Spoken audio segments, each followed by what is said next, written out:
moments in life that quietly or suddenly change everything.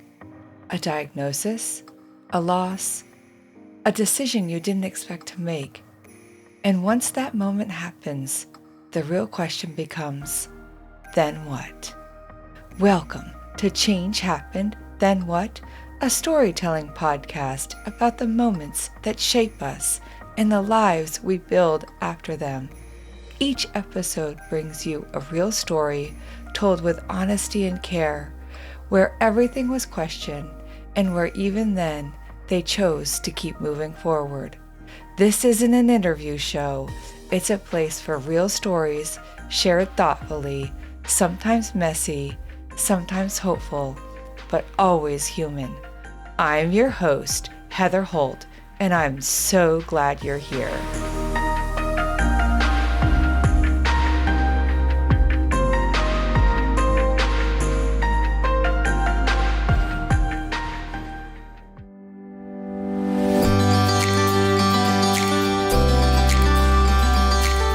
Before we begin, I want to invite you into something I'm doing called the Changed Me Community Drawing. Stay tuned to the end of the episode to find out how you can enter into our monthly drawing for a super cozy Change Happened trucker hat or a super soft tee. Now, let's dive in.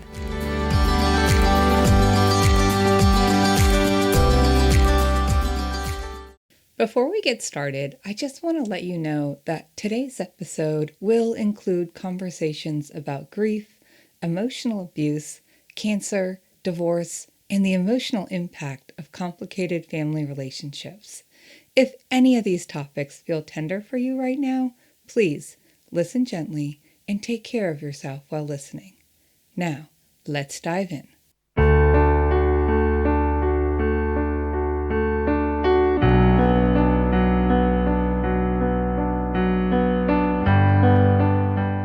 Today's story is not one single moment of change. It's a lifetime of them. Some quiet, some devastating, some so heavy that most people would never fully recover from carrying them. And yet, somehow, Julie did what many people do behind closed doors. She kept going.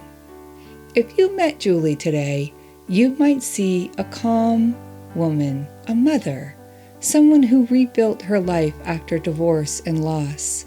But that version of her was forged through years of grief, survival, caregiving, motherhood, and learning how to stop abandoning herself just to make everyone else comfortable. I was in third grade, and it was the first memory that I truly have of grammar school, ironically. Really was meeting him. He was my first kiss in sixth grade, and I would sit at my friend's house, and I would write out Julie Barth, like as a signature. It was almost like it was written before, I even knew it. We lost touch, for many years. We went middle school, high school, and met back up in a bar again in late 90s, and right away, it was like I met somebody or kind of felt like I found something that I didn't even know was missing. And within 6 months, we were living together, and I found out that we were expecting, and we moved back to the suburbs we were from, and we had my son. And I quickly wanted more children, so that was my next goal. And we had a couple miscarriages and kind of laid off and stopped trying, but I found out I was pregnant with my daughter, Tatum. Isn't it strange how life sometimes circles us back to the people who always felt like home? For Julie, Colin wasn't just her first love. He was familiarity, safety, the kind of connection that roots itself into your story long before you're even old enough to understand what love really means. They grew up together in bits and pieces. Childhood crushes, young love, life pulling them apart. And then, years later, somehow finding each other again and again when the timing was finally aligned. And when they reunited as adults, there was no hesitation, no pretending.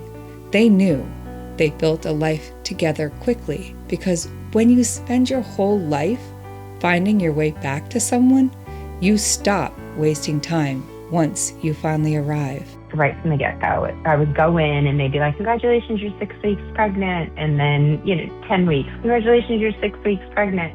So, a lot of it was like, well, maybe it's instrument error. But by the time we got to 12 weeks, she was still measuring 4 or 5 weeks behind. That was kind of the whole pregnancy with her. It was one thing after another. They said she had trisomy 18, but then I had an amnio and everything was fine. And then they said she had a genetic thing where she's going to come out, not be able to breathe. And it was just one thing after another that they decided to deliver her. And that's when things just fell apart, came out and the cord was wrapped around her foot. And we really didn't think she was going to make it. She was only about 3 pounds. And unfortunately, they used the wrong size intubation tube to help her breathe. And it damaged her throat pretty severely. So they didn't send me to like a NICU or trauma center because they thought it would be a regular delivery. But when she came out, she was only 3 pounds. And so all of the instruments that they had, were obviously too big because it wasn't a NICU. She was in the hospital for about 3 months. She had to have a trach because they damaged her throat. It was almost as if I waited for her to come out so I could get my eyes on her and figure out what's going on and move on with our lives. But it just started all up again. Like she came out, still didn't know what the problem was. She just, even if she came out, she just wouldn't grow. And part of me thought, well, it's probably because she had such a rough start and she'll catch up. And so we ended up traveling around the country, I think she had over 40 surgeries and finally repaired her throat and kind of got on with life. We had 2 more children. So now we're up to 4. And Colin and I were, living in the suburbs and finally starting to feel like we were part of the community again. Julie tells me that Tatum was eventually diagnosed with primordial dwarfism, an extremely rare genetic condition that affects growth and development throughout the body.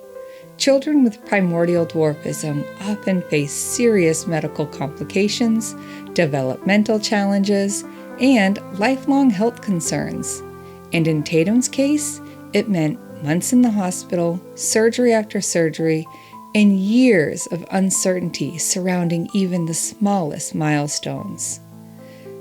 And this is something I think people who haven't lived through medical trauma sometimes miss. When the person you love is sick, life doesn't pause so you can catch a breath. There are still bills, other children, school lunches, laundry, appointments, fear, hope, exhaustion. And somehow, parents like Julie wake up every day and keep functioning anyway.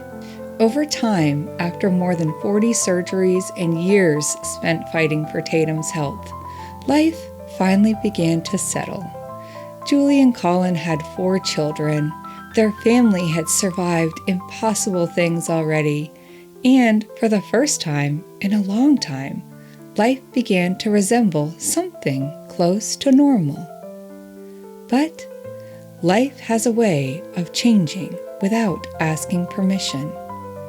Over the course of several months, Colin became increasingly sick, multiple hospital visits, symptoms that didn't quite make sense, that feeling that you get deep in your stomach that something is wrong even when no one can fully explain it yet. Until finally, Julie looked at him and essentially said, "Enough! Go to the hospital and stay until someone figures this out." He just started acting very detached. He was a great dad and he was very, very involved, but all of a sudden he just kind of wasn't with the program. And so I finally said to him, you need to just go to the hospital, figure out what's going on, and don't come home, because they had kept sending him home saying that he just had indigestion. And it went on for about 6 months until, like I said, I finally said, just go, and don't come home until they tell me what's wrong, Within about 6 hours of that, I called him and I was like, "What are you still doing there?" And he sounded very out of it. And I just had this feeling like, you need to go, you need to get there. And right as I was approaching the hospital, he was sitting up in bed and he said, "Something really strange just happened." The doctor came in, he said, "We found something that we weren't expecting." He said, but then his pager went off and he left the room. So it was just 2 of us sitting there and he was pretty well drugged up. But the doctor came back in and said that they weren't expecting to find tumor on his pancreas and several lesions on his liver. Although they didn't know it at that point, they indicated that it might be pancreatic cancer, stage 4. Pancreatic cancer is one of the deadliest cancers in the world, partly because it's so difficult to detect early. Symptoms often don't appear until the disease has already spread. The 5-year survival rate for someone with stage 4 pancreatic cancer remains incredibly low. Most families who hear those words know instantly that life is about to divide itself into a before and after. We'll be right back after a word from our sponsor. Today's Change Happen story is sponsored by Pure Energy Apothecary. Owner Dawn Lancaster and I are friends, and honestly, that matters. It's how I know how much care goes into what she makes. Dawn doesn't create products just to sell them. She makes them because she uses them and cares about how they support real people like you. Her magnesium butter has become a staple in my daily life when my muscles feel tired, when my legs won't settle at night, or when my nervous system feels like it's been running on overdrive, which, let's be honest, a lot of us can relate to. Magnesium supports muscle relaxation, helps with sleep, and eases that wired but tired feeling. This butter is creamy and absorbs right into the skin. No heaviness, no overpowering scent, just comfort. For me, it's not just relief. It's a small ritual that tells my body it's safe to slow down. If you're craving that kind of support, visit pureenergyvt.com and use code PURECHANGE to get your 20% off.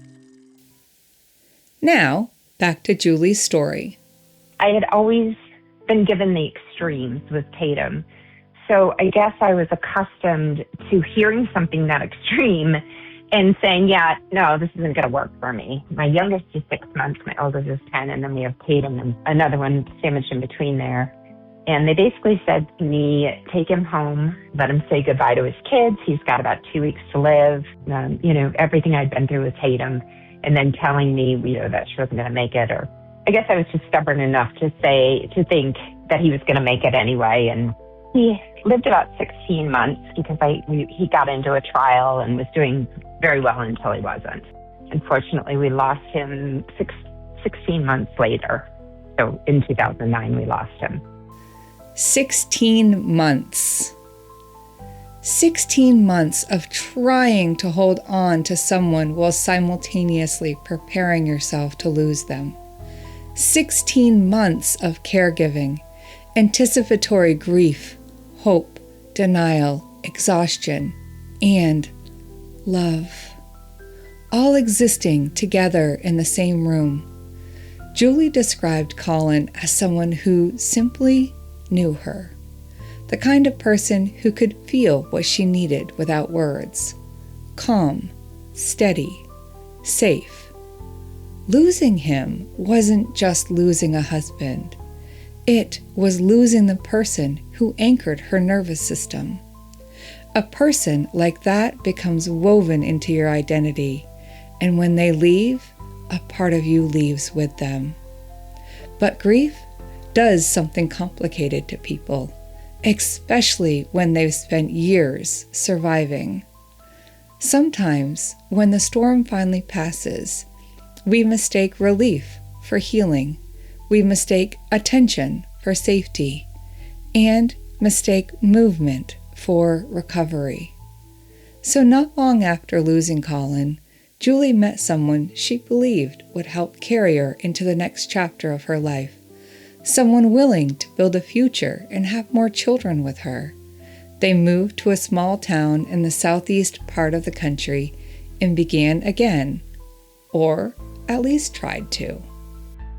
So I met somebody who was younger than me and was okay with me wanting to have more kids, and we just basically picked up and left town, said goodbye to everybody.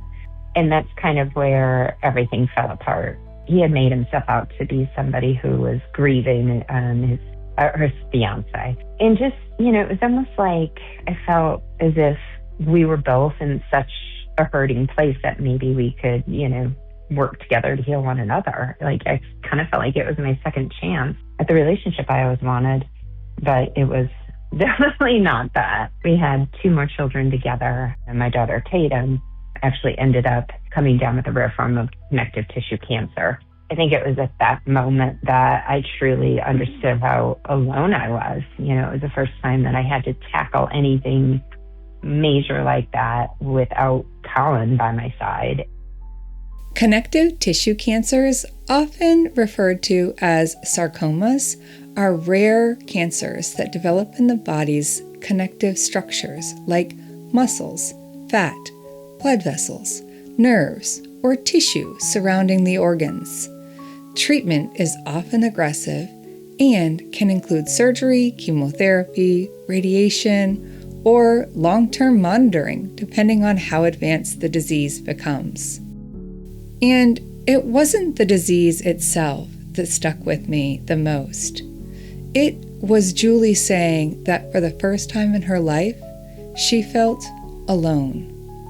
There's something uniquely painful about being physically beside someone while emotionally carrying everything by yourself. And if you've ever experienced that kind of loneliness inside a relationship, you know exactly what she means. It's not a loud loneliness, it's quiet, confusing, the kind where you slowly disappear while still showing up for everyone else. You know, for anybody who's ever met a narcissist, it was almost intoxicating to be able to make somebody who, by all standards, and anybody who had met him, was just a jerk, you know, grumpy, everything was negative, just very down on his luck. You know, everybody was out to get him. But to start with somebody who behaves that way and be able to pick them up and find, you know, a smile, and their whole attitude changes, it's almost like intoxicating, because you're like, oh my gosh, look, and nobody else sees this person, but they don't know the real him the way that I do, because I'm able to bring that happiness out in him. And it wasn't until years later that I found out that he was actually born with a silver spoon in his mouth. His parents were millionaires. You know, nothing that he told me from the start ended up being true in any way, shape, or form. You know, his parents had financed everything. He was not, you know, did not pull himself up from nothing. And it was from, I would say, everyone always says, like, what were the red flags? I would honestly say he was a walking red flag. He was never honest. He was never truthful. And I think I knew it. But I think after caregiving Colin all those months and not being able to save Colin or do anything to help him, and having to watch him suffer for probably, 9-10 months, they took such a toll on me. You know, I think when someone believes that you can save them so thoroughly, you kind of start believing it yourself. So I didn't really understand survivor's guilt or what that meant, or, all this time I just wanted to move on, not think about what happened in those 16 months, put him behind me. But I think I had so much survivor's guilt that when my ex-husband was really mean to me, because he was so emotionally abusive to me, but he would say things like, nobody likes you, you're mean, everybody hates you. And I was suffering really from guilt of you not being able to save Colin and being here when he's not, that I think it almost felt cathartic. Like, I thought, you're right, nobody does like me. I'm not likable. Look what I did. Julie stayed for nearly 10 years trying to make a relationship work that was slowly dismantling her sense of self. And this is the part people outside these situations often misunderstand. Narcissistic abuse rarely starts as obvious cruelty. It starts slowly through confusion, through blame, through making someone question their own reality until they no longer trust themselves. When you're being emotionally abused and you have that reactive, anger, you strike back, you look like the aggressor, as anyone who's ever been through it knows. And he would purposely push my buttons so that I would react. And then he would take that and screenshot it and keep it in his file. And again, I literally just wanted it to work so badly that I was willing to sacrifice myself and my wants. And all I tried to do is put a buffer between him and our children, all of them, to minimize the damage, because he was very, very abusive, specifically to one of my sons. And I thought, well, if I just keep them separate, if I just keep them apart, he doesn't mean it. I excused it. I tried to rationalize it. I turned a blind eye to it because I just was so hell-bent on making that relationship work. I don't know if I would have gotten together with him had I not been coming off of what I was coming off of. You begin rationalizing things that should never have to be rationalized. You start shrinking yourself to keep the peace. You convince yourself that if you could just say the right thing, react differently, love harder, try more, maybe everything would finally stabilize. But eventually, the exhaustion catches up with you, and one day you wake up and barely recognize yourself anymore. Julie is incredibly honest about how hard it is to admit those things out loud, because when you survive emotional abuse, there's often shame attached to surviving it. You ask yourself questions like, how did I let this happen? Why didn't I leave sooner? But Julie wants people listening to understand something important. You are not alone, and you are not the things that someone else has convinced you that you were. It's only been a few years since Julie officially left that relationship. She now has sole custody of their 2 daughters, with the condition that their father can see them again if he agrees to counseling, something so far he has refused to do. And when we went to divorce, as most narcissists will, he was trying to paint me as being a drug addict and an alcoholic and all the things that he was. And that was the hardest part, is that I had to go to court and defend myself. And when I say that, he set me up in many different ways. He saved my text messages for probably 5 years. He was making a case against me for a very long time, and I was just dumb enough to play into it. Got sole custody. The agreement is that he is not allowed to see them until he attends counseling, which he was supposed to do and wouldn't do anyway. Most importantly, I've told my they're not so little anymore, but I've always said to them, this is not a closed door. If in your adulthood you decide that any time along the way, if you would like to foster a relationship with him, I will make whatever you want happen as long as it's safe. So I did put in, the stipulation that if he wanted to see them, he would have to attend counseling. But I will say, even if today they decided they wanted to see him, I'm not going to stop them. What happened between us happened between us. And I pray every night that he, becomes a better version of himself, that he does want to have a relationship with them. This is not about me wanting to, because a lot of that I think is what muddles everything, because, I was accused of alienating them from him, which I never would do. But it's so hard because it's like the court system, says don't ever badmouth your ex. And I believed in that. And I stuck with that for years. And then all of a sudden there was a turn in me where I was like, I'm not only am I not badmouthing him, but I'm protecting him from his own behaviors.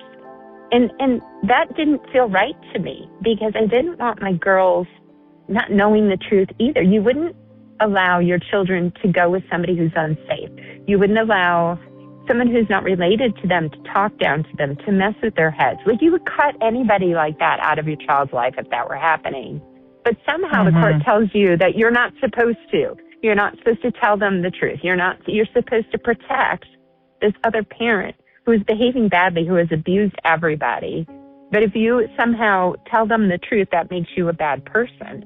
And so it's a very sticky situation to get into.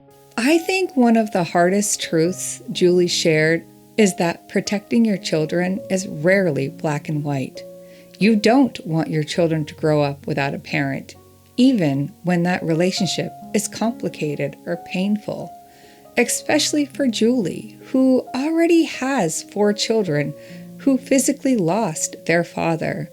She understands absence in a very real way, and trying to balance truth, protection, grief, and hope all at once is an emotional weight most people will never fully see from the outside. But, I will say that our life has been so chaotic and crazy and never looked like what a traditional family should look like. And now I just don't care. There was a point where I was just trying to make everything, make everyone think that everything in my life is perfect. Don't look over here. Everything's fine. And now I embrace the chaos, and I'm okay with it, and I accept it, and I'm not trying to change anyone.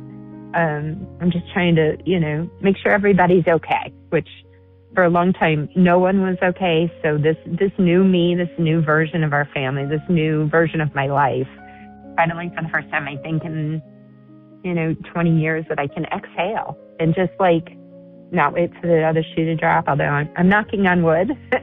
It felt like someone was going to die if I didn't keep plates in motion.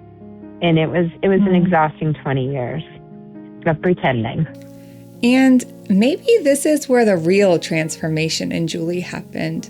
Not so much in the tragedies, not even in the diagnoses, or even in the divorce, but in finally letting go of the exhausting need to make everyone else understand her choices. After years of chaos, survival, caregiving, grief, and trying to hold together impossible situations, Julie reached a place where she stopped performing for other people's approval. She stopped trying to make life look perfect, because life isn't perfect. Families aren't perfect. Healing isn't perfect. And pretending otherwise only keeps people feeling isolated. Somehow in the middle of all this, Julie also wrote a book called Notes from a Blackberry, a deeply personal reflection born from love, grief, caregiving, and survival. The book captures pieces of her emotional journey through loss, motherhood, and rediscovering herself after life completely unraveled. She also created the nonprofit CJB Outreach in honor of Colin Barth, her first husband and true love. This nonprofit provides immediate support, legal aid, education, and career assistance to single mothers navigating crisis situations. Resources Julie herself once desperately needed. And Tatum, despite not having much of a physical voice, became an artist whose presence speaks louder than words ever could. Julie describes her as the loudest person in the room, a self-taught artist creating one-of-a-kind pieces through hopefortate.com, with portions supporting the CJB Outreach Fund. All of the links will be in the show notes for you to go check them out. And after everything Julie has survived, I asked her what makes her smile today. Just my children. Her children. Honestly, that answer made perfect sense to me. Because when you listen to Julie's story, you realize that everything she endured, everything she rebuilt, and every impossible choice she had to make was rooted in love for them. So before we ended our conversation, I asked Julie, what's one piece of wisdom she wanted to leave you with today? Just stop worrying what people think about you. Nobody has to walk in your shoes. When I got divorced, I lost friends, I lost family. But when I say that, if I lost them over something that had nothing to do with them and I did nothing to them, then I didn't have them to begin with. And I think that message lands differently when it comes from someone who has actually lived it. Because Julie's story isn't really about loss. It's about reclaiming yourself after loss. It's about understanding that survival sometimes means letting people misunderstand you. It means protecting your peace, even when other people disagree with your choices. It means asking for help.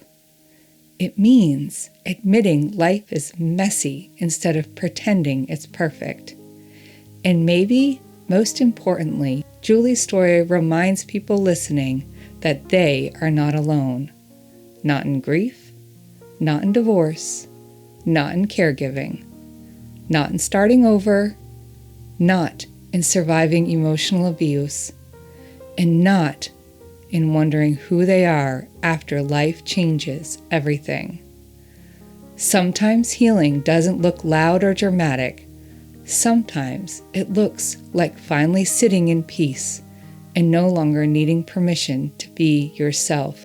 And after all these years, maybe peace was the thing Julie was searching for all along.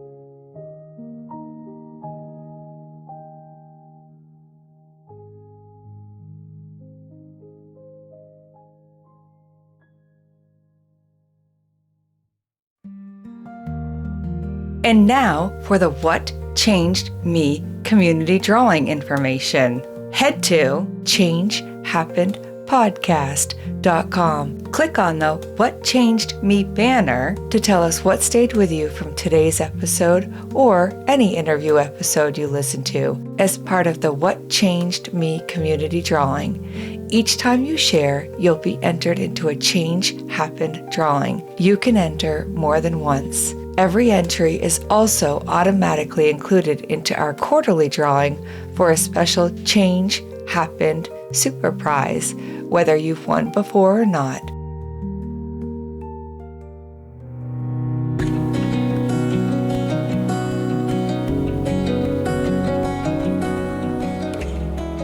Change doesn't end the story. It's often where the next chapter begins. If something in today's episode stayed with you, a moment, a sentence, a feeling, I'd love to hear about it. And if someone came to mind while you were listening, consider sharing this episode with them. Because these stories don't end where the episode does. They keep moving forward in what we carry with us and in who we pass them on to.